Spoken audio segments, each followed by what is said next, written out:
In this video, I'm going to share with you guys an experiment that I'm undertaking at the moment of living clockless, living without the clock, without the shackles, the bonds of the clock.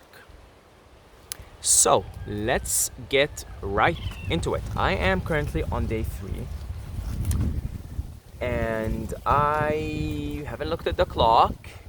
I have stickers here on my phone, 2 stickers. One because your phone, when you flip it horizontally, the clock changes. So I saw where all the clocks are. I have stickers there, and I've changed the clock on my phone to a completely random time. So in case I see the clock, because sometimes on my screen, like before you unlock your phone, sometimes the clock will pop. And I've sort of now learned not to look there, but even when I do look, like today I looked, it's a completely random time. So I did the same thing on the iPad, and it's going well. It's going really well. I really don't know the time. Day 3, day 1, there were some mistakes there. We fixed them. I changed the clock to random time on my phone, on the iPad. Day 2, day 3, perfect. I really have no idea what time it is. I sort of, if I want to get an estimate of what time it is, I observe my surroundings. So I look at the sun. And so today it's a bit cloudy, but I can still see the sun is right there. It's not that I'm totally lost. I have an idea which portion of the day it is. Is it early morning? Is it late morning? Is it early noon? Is it late noon? Is it, near sunset? And nighttime gets a bit more difficult to know. Once nighttime kicks in, you kind of start to just kind of observe your surroundings also, and you get an idea if it's early evening, if it's late evening, and also you hear sounds. So I know roughly when I start hearing the chickens here, the cocks go cuckoo, then I know, depending on how many are making the noise, I kind of know roughly, okay, we're getting close to sunrise, or it's shortly before sunrise, but there's no clockness to it. I'm following the cycles because the clock itself is based on the cycles of the sun. Okay, it's actually based on the cycle of the sun. That's what it's based on. So it's a symbol. It's a symbol. It's a symbol for the cycles of nature. So the clock is a tool of Babylon used to keep people operating in their left brain, the analytical left brain, which is an imprisonment for humanity. If you're always constantly constrained by the clock, like you wake up and you look at the clock, oh shit, it's late. Or, oh, it's too early, I'm gonna stay in bed. If your entire life is dictated by the clock, like basically all of humanity, then you find yourself constantly in living in unnecessary stress. It's completely unnecessary, right? Now, of course, Saeed, I'm living in fantasy land, right? I'm not even really teaching anymore online right now. And I'm living in fantasy land, and I can afford to do that, right? Most people watching this, you still need a clock at some point. I ran this experiment back in Thailand, but I had to cut it because, well, first of all, I would only be able to do it Monday to Friday because I worked all day Saturday, Sunday online, so I have to know what time it is. Then I had to go back to teaching almost every day for some time. So I couldn't do it. The experiment was cut. But now I'm in a place in my life where, again, I can resume this experiment and I can just do it for the time being without any interruption. And if my life continues to be the way it is, I don't plan on ever coming back to the clock. Ever. Unless absolutely necessary. I'm not saying I'm never gonna look, and because sometimes you have an appointment with someone or something, or I may decide in the future, I may do some consultations, so I have to schedule the time, right? I have to look at the time here, and in those cases I will look at the time. But right now I'm sort of going on a complete fast because when you if you want to become a breatharian, you have to at some point go on a complete fast from everything. All kinds of things you ingest into your body, even water, once you're experienced.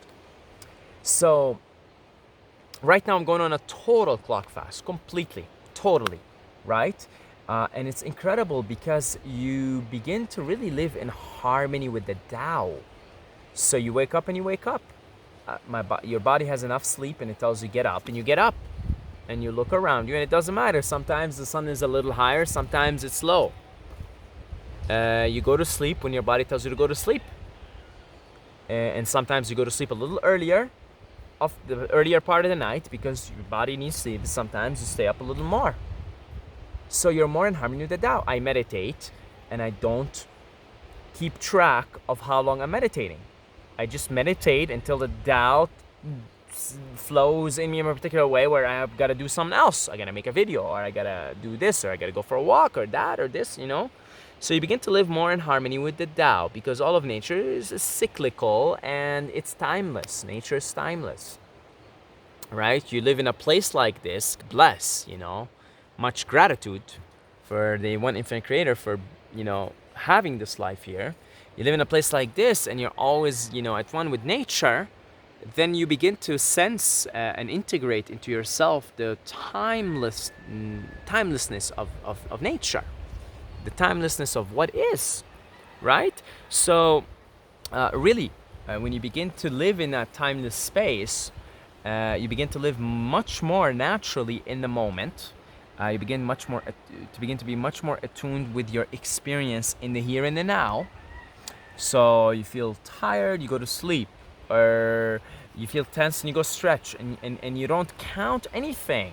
So you're just in tune with what is here. You're in tune with your experience, with your direct experience, with what is in the moment, with the cycles of nature. Right? You want to know roughly what part of the day it is? You just look at the sun. The clock is based on the movements of the sun anyway. So you're not a prisoner to this man-made concept of the clock, which is really keeping people from being in the here and the now. Because the here and the now, what's the quality of the here and the now? The here and the now is timeless. Timeless. It's just one moment, and it's happening now.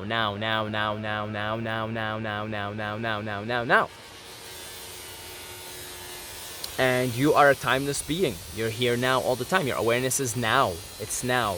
Your experience on this plane, your mind-body complex, your mind-body-spirit complex, your spirit is totally timeless. Your mind-body, however, is part of the cycles. So it is part of the cycles of the sun. Your body responds to the sun. Your body responds to different cycles. You're always flowing with nature, right? But you don't need a clock to flow like that. Right? Because time is nature is in time. Everything is in time here. But not the clock time. Just the cycles. The cycles. Your nature is cyclical. Okay, nature is cyclical. Everything in nature is like this. But it doesn't need a clock. The clock is there to activate your analytical brain, the left side of your brain, and to stress you out. The clock is there to stress you out, folks. The clock is making it's stressing you out in ways you're not even aware of. Try to go on a clock fast if you can, if you can afford to do that in your life. Try to do that, and you will see pretty quickly how stress-free your life becomes, how much more in tune, present you are with your experience in the here and the now. You flow much more harmoniously with the Tao. The clock creates all kinds of stress. Oh shit, it's late. I gotta go do this now. I gotta go sleep now. Right? You may not even want to sleep at the moment. I gotta go sleep. Why? Because I sleep every day at 11 p.m. But maybe you want to sleep at 9 p.m. today because your body's telling you, no, I sleep at 11 p.m. So you wait 2 hours there, you're tired, and the best thing you could do in that moment is go to sleep. And vice versa. Let's say you sleep at 9 p.m. every day, right? Look at the clock, it's 9 p.m., I gotta go sleep. But you don't want to sleep, but I gotta go sleep. And you go try and you lay in bed for an hour or two, you can't sleep, then you get up and you create a big mess. You see? Because you're using this left side of the brain to pinpoint reality, to create I gotta be in bed every day at 9 p.m. Or I gotta be in bed every day at 11 p.m. Or I gotta be up every day at 6 a.m. What if in that day you need an extra 2 hours?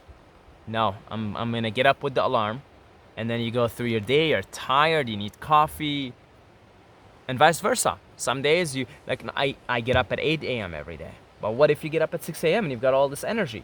No, I'm gonna stay in bed. Why? Get up and do something with this energy. You can see. Try this in your life. Just do it for 2 days. If you can do it on a weekend, do it just for 2 days. Don't look at the clock. Put stickers on your thing. Change the clock in your phone to be completely random, so that even when you do from time to time look at the clock, then it's like a completely random time. You have no idea what time it is. So you will pretty quickly live a much more stress-free life. I'll tell you that. Much more in tune with the direct experience of the present moment. Much more in tune with your surroundings. Now, when I want to know which part of the day it is, I'll just look at the sun. I'll be like, okay, it's early noon or it's late noon. Or if I wake up in the middle of the night to go take a leak, then I will get out because I gotta get out of the cabin here. Everything is outdoors, right? So I'll get out and I'll just kind of like look around and I'll be like, it's out of pure curiosity. I'll hear complete quietness, nothing whatsoever, and I'll be like, we're now in, let's say, for the sake of convenience, it's what do you call this now? The second half of the night, right? I'm living in Ecuador right now, so it's all 12 hours. So if I wake up in the middle of the night, let's say, and I hear complete quietness, I say it's now the second half of the night. So 1 a.m., 2 a.m., because it's complete quietness, right? Sometimes I'll wake up and I can already hear the cocks going, but it's still dark, right? Go, right? So I'm like, it's gonna be maybe an hour or two. Again, I'm using this for the sake of convenience. Before morning, before the sunrise, or you could get to hear the sounds of the birds, so So if it's complete quietness, you're in the middle of the night, right? So in the clock terms, it would be like between 12 and 2 a.m., let's say. But who cares about all that? Who cares? But see, even if you want to know which part of the day you're in roughly, you just kind of connect to your environment here, and it's much nicer that way. You appreciate more. You appreciate how every time is different. You get a certain part of the night where it's completely dead quiet, complete dead quietness. And then in the early morning before sunrise, you start to hear the birds, all the birds, right? And you're just more in tune with the experience, with what you need, what you're here in the moment. You're not timing everything. Much more efficient way of living, much more harmonious way of living.